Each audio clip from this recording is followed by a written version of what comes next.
Okay, the Civil War is over, Reconstruction is over, and the Democrats are back in power. George Franklin Drew becomes the governor in 1877 at the same time as the, if you want to call it the corrupt bargain, whatever you want to call it, Rutherford B. Hayes takes Florida's electoral votes in the U.S. presidential election and agrees to end military reconstruction in the South. Democrats are back in power in Florida, and they waste no time in beginning to disenfranchise African American voters, which is again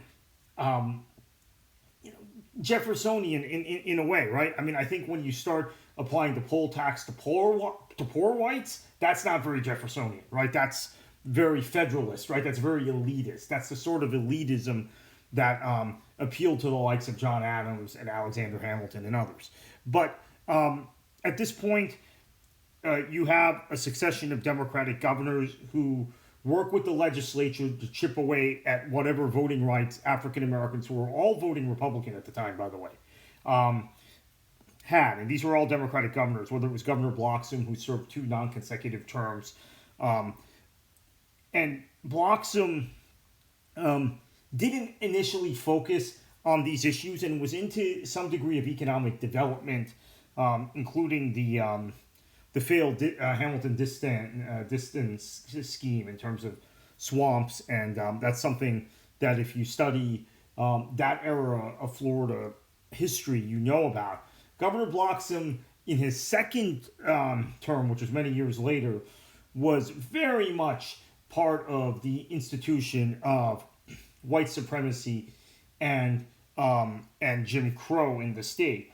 So Bloxham gets defeated for renomination by this man, Governor Perry, Governor Edward Perry.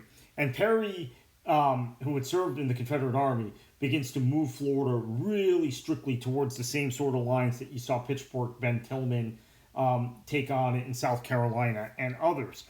So by the early 1900s, when we had successive governors, William Sherman Jennings and Napoleon Bonaparte Broward, who were maybe not as conservative on economics, not as associated with Grover Cleveland and the Bourbon Democrats, you still had Florida very racist, very segregationist, and very much at the forefront of lynchings. There were more lynchings in Florida per capita than any other state in the country, including Mississippi.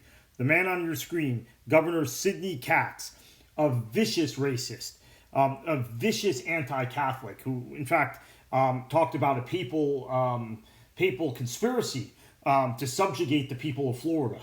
A conspiracy being directed from the Vatican.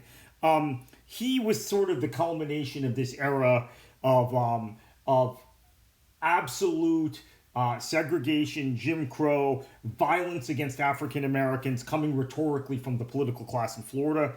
The Ocoee Massacre of 1920 happens on his watch, and then Rosewood happens right after he's out of office.